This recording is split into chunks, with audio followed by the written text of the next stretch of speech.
सोमवती अमावस्या की कथा। धार्मिक मान्यता के अनुसार सोमवती अमावस्या व्रत कथा को इस दिन जरूर पढ़ना चाहिए।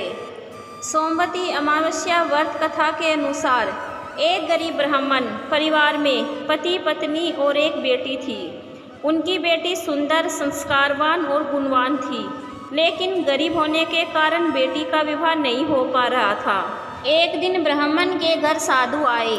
साधु ने कन्या के सेवा भाव से प्रसन्न होकर उसे लंबी आयु का आशीर्वाद दिया और कहा कि इस कन्या के हाथ में विवाह का योग है ही नहीं।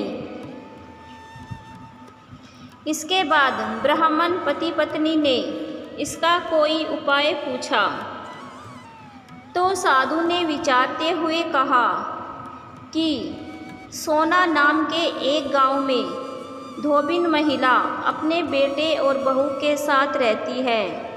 वो बहुत ही आचार विचार और संस्कारों से परिपूर्ण है।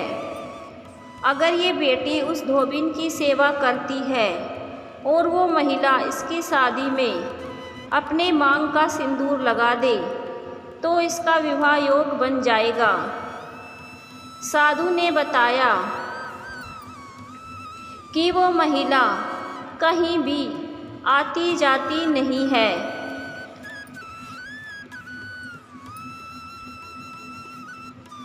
ब्राह्मण दंपति ने अपनी बेटी से उस धोबिन की सेवा करने को कहा तो अगले दिन बेटी सोना गांव में जाकर उस धोबिन के घर का काम करने लगी। इसके बाद बेटी धोबिन के घर प्रातःकाल में जाकर धोबिन के घर का सारा काम करके वापस आ जाती थी। एक दिन धोबिन अपनी बहू से पूछने लगी कि तुम सुबह उठकर सारे काम कर लेती हो, पता भी नहीं चलता। तो बहू कहती है कि माँ जी, मुझे लगा कि वो सारा काम आप करती है, क्योंकि मैं तो देर से उठती हूँ। इसके बाद सास बहू निगरानी करने लगी कि आखिर कौन उनके घर का सारा काम करके चली जाती है।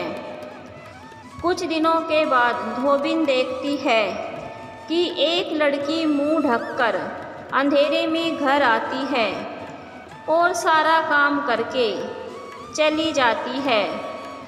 एक दिन धोबिन उस लड़की के पैर पर गिरकर पूछती है, आप कौन है और इस तरह छिपकर मेरे घर की चाकरी क्यों कर रही है।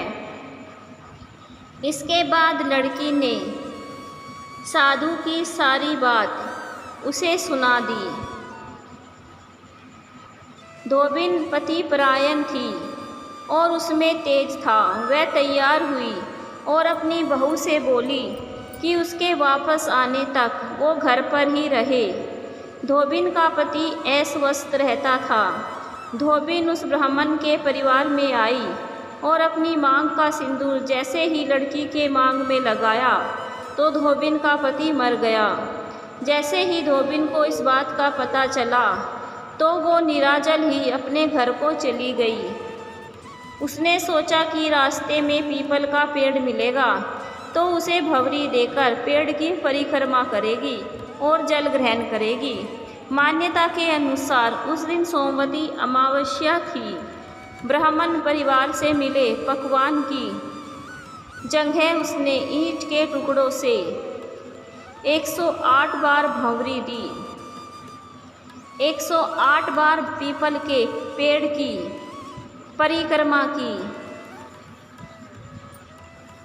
इसके बाद धोबिन ने जल ग्रहण किया और ऐसा करते ही उसके पति के मृत शरीर में जान वापस आ गई। धोबिन का पति जीवित हो गया। इसके बाद से महिलाएं सोमवती अमावस्या का व्रत इसलिए रखती है कि उनके पति की उम्र लंबी हो जाए। वहीं पितरों को जल और तिल इसलिए देते हैं कि उन्हें मुक्ति मिल जाए। दोस्तों, अगर आप चैनल पर पहली बार आए हैं तो चैनल को सब्सक्राइब और वीडियो को एक लाइक ज़रूर कर दीजिएगा।